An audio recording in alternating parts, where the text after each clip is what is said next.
अस्सलाम वालेकुम वरहमतुल्लाहि वबरकातुह।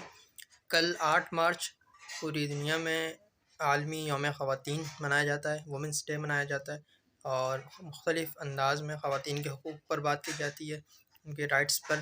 ख़ुद ख़वातीन जो है वो बहुत सारे बातें, बहुत सारे आर्टिकल्स, बहुत सारी पोस्टें देखने को मिलती हैं, बहुत सारी वीडियोज़ देखने को मिलती हैं। अच्छा, कुछ बातें अच्छी होती हैं, पॉजिटिव होती हैं और कुछ बातें नेगेटिव होती हैं। लेकिन मैं आज एक ज़रा मुख्तलिफ़ बात करने जा रहा हूँ और ख़वातीन को मैं एक ख़ास बात की तरफ तवज्जो दिलाने जा रहा हूँ कि आप मर्दों से यकीनी तौर पर अपने हकूक़ का मुतालबा करें।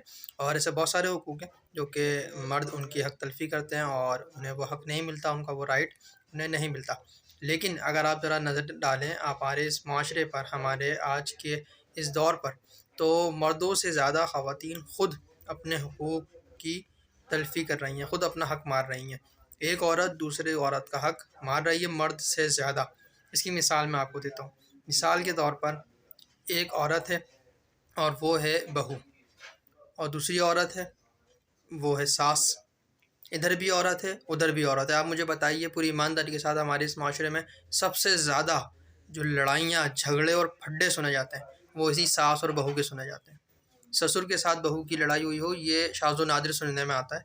यानी 90% जो झगड़े होते हैं वो किसके होते हैं? सास के और बहू के, या फिर नंद के और भाभी के, या देवरानी के या जेठानी के। यानी इधर भी औरत होती है और इधर भी औरत होती है।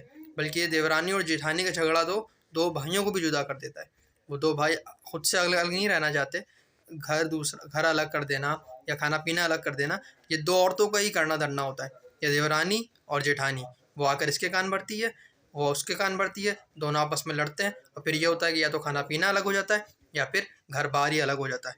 और यही मामला जो है वो सास और बहू में होता है कि अगर जो बहू है वो अपने शौहर को भर दे तो वो अपने अम्मा पे जाकर चढ़ जाता है और वहाँ से वो माँ का बेअदब हो जाता है। और अगर माँ अपनी इसकी बीवी के ख़िलाफ़ इसे बता दे तो यहाँ ये अपनी बीवी पे आगे जब बरस पड़ता है और यहाँ से मामला ख़राब हो जाता है।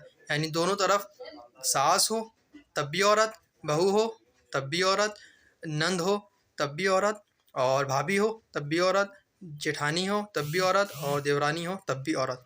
तो असल में पूरा मुआशरा, ये सोसाइटी को, ये मैंने 3 मिसालें दी, अगर आप ओवरऑल घुमा के देखें तो सोसाइटी में एक बहुत बड़ा गैप जो आ रहा है वो इन औरतों को अपनी ही हरकतों की वजह से आ रहा है।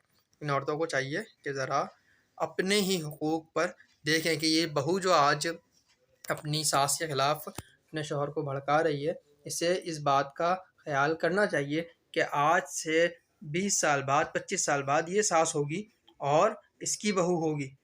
यानी ये होता है हमारे यहाँ माशरे में कि जब कोई औरत बहू होती है तो वो पूरा ज़ोर देती है इस बात पर और दलीलें कायम करती है इस बात पर अपने शौहर के सामने कि हमें अलग रहना चाहिए, हमें जुदा रहना चाहिए, हमें सेपरेट फैमिली होनी चाहिए, हमारे इसमें ये फ़ायदे होंगे, हमारे बच्चों की तरबियत ऐसे हो जाएगी, हमारे खाने-पीने के इस तरीके से मामलात अच्छे हो जाएँगे। और यही औरत 20 से 25 साल बाद जब सास बनती है तो अपने बेटे के सामने ये जॉइंट फैमिली के फ़ज़ाइल बयान कर रही होती है कि हमें तो साथ रहना चाहिए, हमें जुदा नहीं रहना चाहिए, मिलकर रहेंगे तो बरकत होगी। और माँ-बाप के हकूक़ पर बात कर रहे होते हैं और बच्चों को याद दिला रहे होते हैं कि हमने तुम्हें कैसे पाला था, कैसे सँभाला था। इन्हें ये याद नहीं होता कि जब ये बहू थी, जब इन पर ये वक़्त आया था तो इन्होंने किसी के बच्चे को किस तरीके से उससे जुदा किया था।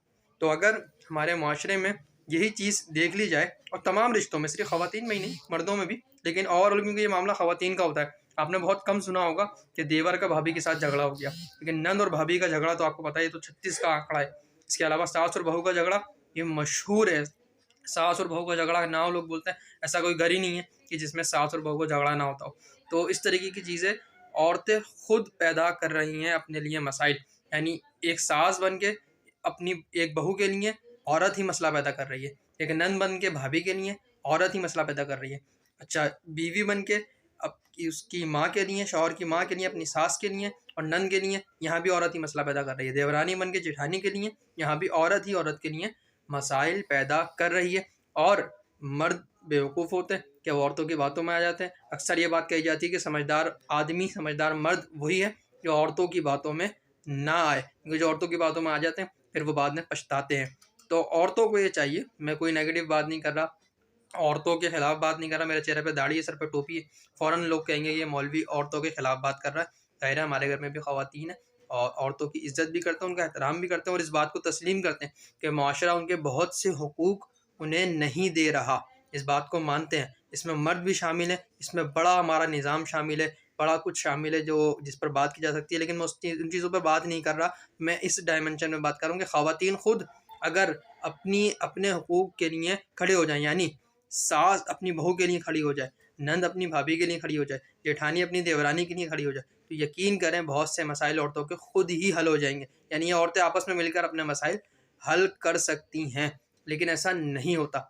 और एक बात कहता हूँ और बात को ख़त्म करता हूँ कि अगर आप ये समझती हैं कि नहीं, औरतें तो बिल्कुल सही चल रही हैं, मेरी आखिरी बात, औरतें बिल्कुल सही चल रही हैं और सारी की सारी गलतियाँ मर्दों की है और मर्दों की वजह से ही औरतों को उनके हुकूक नहीं मिल रहे हैं। अगर आपको ऐसा लगता है तो फिर एक काम करें कि आज आपकी गोद में जो बच्चा है, जो लड़का है, जो आपका बेटा है, आपका प्यारा है, आपका दुलारा है, उसकी तरबियत अच्छी करें। आपको तो जैसे मर्द मिल गए, अब आप उसके लिए आवाज़ उठा रही हैं या जो बेहतरी आ सकती है आ रही है, ठीक है, इट्स ओके। लेकिन आने वाली नस्ल के लिए, यानी आज जो आपकी गोद में बैठा है, आज से 20 साल बाद, आज से 10 साल बाद, आज से 15 साल बाद, आज से 25 साल बाद इसकी शादी होगी, तो इसे जो बीवी मिले, इसकी जो बेटी हो, उसे एक अच्छा शौहर और एक अच्छा बाप मुयस्सर आए, आने वाले मुआशरे को एक अच्छा मर्द मिले। ये भी डिपेंड करता है औरत पर, यानी माँ पर, क्योंकि पहली तरबियतगाह वो माँ की गोद होती है। अगर बच्चा माँ की गोद से ही सब कुछ पॉजिटिव सीख के जाएगा तो वो आगे आगे एक अच्छा मर्द बनेगा। अब होता यह है कि बच्चे को ही तरबियत सही नहीं दी जाती, बचपन से ही माँ जो है वो दादी के खिलाफ, कभी अपनी फूफो के खिलाफ, कभी फलां के खिलाफ, कभी फलां के खिलाफ वो भड़का देती है, दिमाग बना देती है, ऐसा माइंड सेट कर देती है कि वो बच्चा बचपन से ही जहर उगलने लग जाता है। तो अगर औरतें ये चाहती हैं कि आने वाली नस्ल को अच्छे मर्द मिलें, तो ये ज़िम्मेदारी भी औरतों की ही है कि वो अपने बेटों की, अपने बच्चों की तरबियत अच्छी करें। अगर वो आज के बच्चों की, आज के लड़कों की तरबियत अच्छी हो गई, तो अगर आज के माशरे में मर्द अच्छे नहीं हैं, तो इंशाअल्लाह आने वाली नए जनरेशन को अच्छे मर्द मिलेंगे। मगर ये ज़िम्मेदारी भी औरतों की है। आप मेरी बात से इख्तिलाफ भी कर सकते हैं और मेरी बात से इत्तेफाक भी कर सकते हैं। ये मेरा नज़रिया था। अस्सलाम वालेकुम वरहमतुल्लाहि वबरकातुहू। चैनल को सब्सक्राइब करें और हमारे फेसबुक पेज को फॉलो ज़रूर कर लें। अल्लाह हाफ़िज़।